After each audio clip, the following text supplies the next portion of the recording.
Avez-vous déjà entendu parler du groupe Wagner? Cette armée privée n'est pas simplement un groupe de mercenaires, mais une force puissante qui opère dans l'ombre, façonnant les conflits et déstabilisant les nations à travers le monde. Pourquoi le gouvernement russe fait-il autant confiance à ce groupe? Que font-ils réellement dans des endroits comme la Syrie, l'Ukraine et l'Afrique?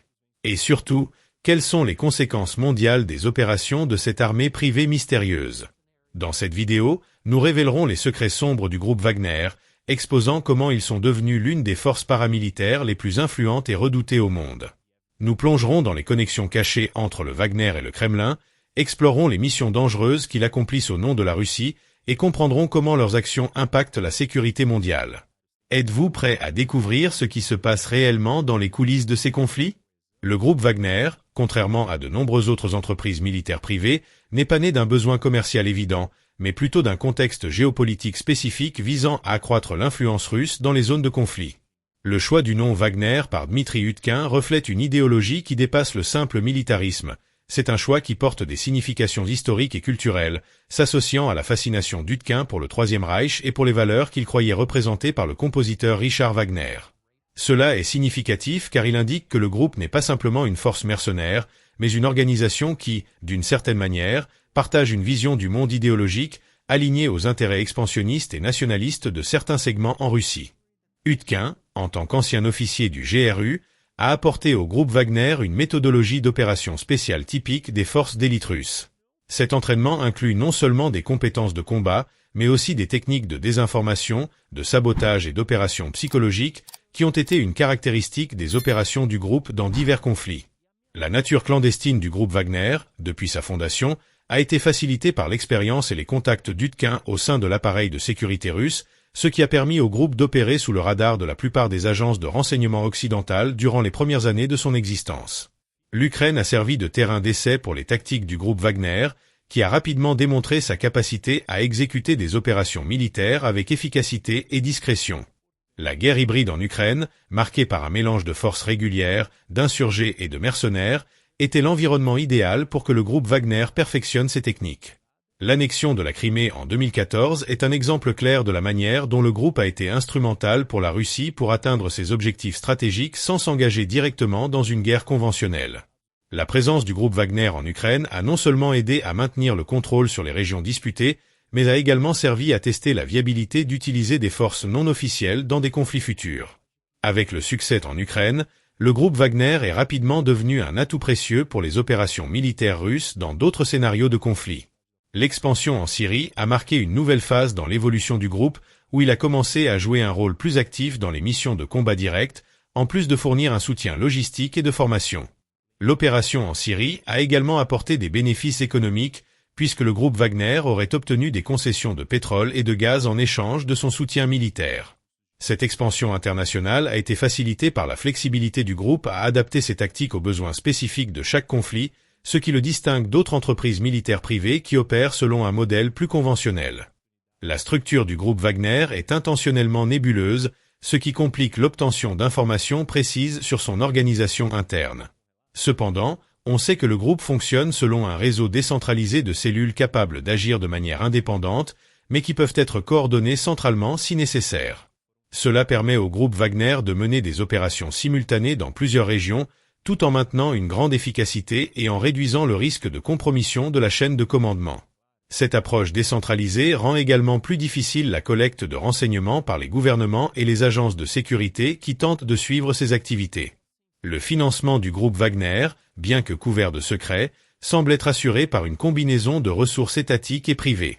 Certains rapports suggèrent que l'oligarque russe Yevgeny Prigozhin, souvent décrit comme un « confident » de Vladimir Poutine, est l'une des principales sources de financement du groupe. Prigozhin a des intérêts commerciaux dans plusieurs parties du monde, notamment en Afrique, où le groupe Wagner est actif. Cette relation symbiotique entre intérêts économiques et opérations militaires permet au groupe Wagner de fonctionner comme un instrument à la fois de politique étrangère et de commerce, maximisant ses profits tout en promouvant les objectifs géopolitiques russes. Les méthodes d'opération du groupe Wagner sont caractérisées par une combinaison de force brute et de sophistication stratégique. Le groupe est connu pour sa capacité à réaliser des opérations de haute intensité, souvent dans des conditions difficiles où des forces régulières pourraient hésiter.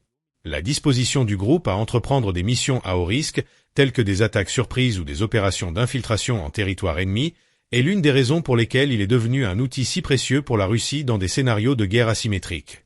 De plus, la capacité du groupe à opérer sous la couverture de désinformation rend ses actions encore plus difficiles à suivre et à attribuer. L'utilisation de tactiques de guerre non conventionnelles par le groupe Wagner est un autre aspect qui le distingue des autres sociétés militaires privées, SMP. Cela inclut non seulement des opérations militaires directes, mais aussi l'utilisation de la cyberguerre et de la désinformation pour déstabiliser l'ennemi avant une attaque physique. La bataille de Kacham en Syrie, où le groupe a subi de lourdes pertes, a mis en évidence la complexité et les dangers des opérations dans lesquelles le groupe Wagner est impliqué. La volonté de faire face à des forces militaires régulières, comme celle des États-Unis, démontre la confiance du groupe en ses capacités, mais l'expose également à de grands risques, notamment dans des conflits où les règles d'engagement sont moins claires. L'Afrique s'est révélée être un champ d'opération lucratif et stratégique pour le groupe Wagner. La présence du groupe sur le continent est motivée à la fois par des intérêts économiques et géopolitiques. Dans de nombreux cas, le groupe Wagner offre de la sécurité à des régimes instables en échange de concessions de ressources naturelles, telles que l'or, les diamants et le pétrole. Ce modèle d'affaires permet non seulement au groupe de financer ses opérations, mais aussi de devenir un acteur crucial dans la lutte pour les ressources naturelles qui définissent de nombreuses guerres civiles et conflits en Afrique. Cette approche permet également à la Russie d'augmenter son influence dans la région sans avoir besoin d'intervention militaire directe. En plus des opérations militaires, le groupe Wagner est également impliqué dans des opérations de propagande et de désinformation en Afrique. Cela inclut le soutien à des campagnes politiques qui favorisent des régimes pro-russes, la diffusion de désinformation pour déstabiliser les gouvernements adverses, et même la manipulation des processus électoraux. En République centrafricaine, par exemple, en plus de fournir la sécurité au gouvernement, le groupe Wagner a été impliqué dans la production de propagande pro-gouvernementale et anti-occidentale. Cette implication à plusieurs niveaux de la société et du gouvernement permet au groupe Wagner d'avoir un impact durable, même après la fin de ses opérations militaires. L'impunité avec laquelle opère le groupe Wagner est l'un des aspects les plus préoccupants de ses activités. Le manque de transparence et le déni officiel de tout lien avec le gouvernement russe rendent extrêmement difficile la responsabilisation du groupe pour ses actions. De plus, les pays où le groupe Wagner opère manquent souvent de mécanismes robustes pour enquêter sur les crimes de guerre et les punir, ce qui permet au groupe de poursuivre ses activités avec peu ou pas de conséquences. Ce cycle de violence et d'impunité ne perpétue pas seulement les conflits où le groupe Wagner est impliqué, mais il encourage également la répétition de ces tactiques dans de futurs théâtres de guerre. Les performances du groupe Wagner dans les conflits récents ont été un mélange de succès tactiques et d'échecs stratégiques. D'un côté, le groupe a démontré une remarquable capacité d'adaptation et d'efficacité en situation de combat, surpassant souvent les forces régulières qui manquent de la même flexibilité et expérience.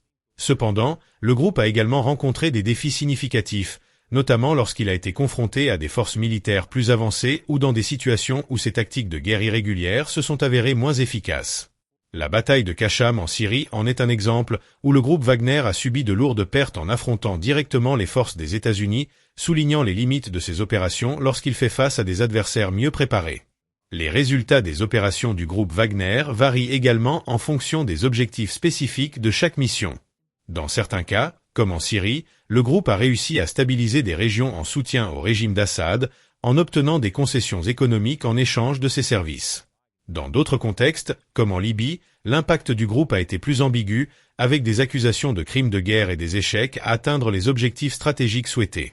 Ces résultats mitigés reflètent à la fois l'efficacité et les limites du modèle économique du groupe Wagner, qui, bien que hautement adaptable, ne parvient pas toujours à atteindre les objectifs stratégiques à long terme pour ses clients ou pour la Russie.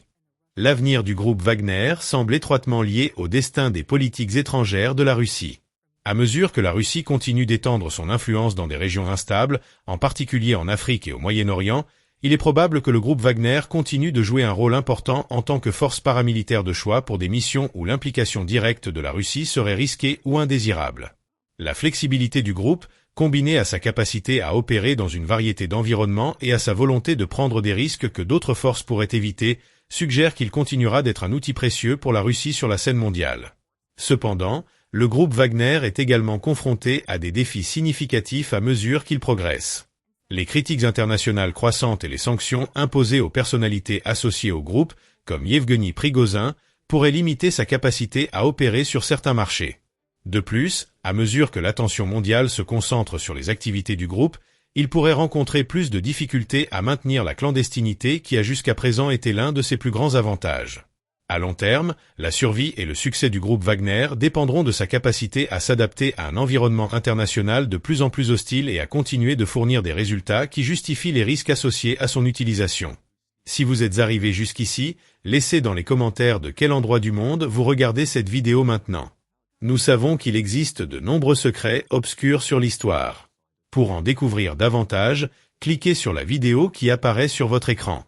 Abonnez-vous également à la chaîne pour ne rien manquer.